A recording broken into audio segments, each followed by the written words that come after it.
Kütlənin yarısının əksəriyyəti də euro dollar, funt dollara, yəni dollar, Yaponiya dollar, franka fokuslanıb.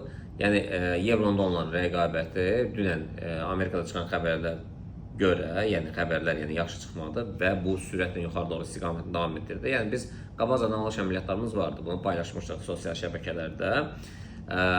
Və bugün nələr edəcək? Yəni yenidən hədəflər, yəni yuxarıdakı hədəflərdir. Yəni yuxarı doğru istiqamətlə davam etdirir. Yəni biz səhər saatlarında hədəfləri demişdik, hansı hədəflərə doğru istiqamət açacaq. Yəni bu hədəfləri rolikdə demişdik. Yəni satış əməliyyatları isə 1.15-lərdən gələcək. Əgər gəlsə, funtun olan rəqabətə artıq satış əməliyyatları gəlib. Yəni hədəf 1.35 35-600-lərdə gəlib, yəni 35-400-lər, 35-300-lər, yəni hədəflərdə. Alışlar isə bugün 1.35-36-lardan sonra, yəni formalaşsa, qiymətlə yəni 36-lardan sonra formalaşsa, yəni alış əməliyyatlarına üstünlük verməyə dəyər.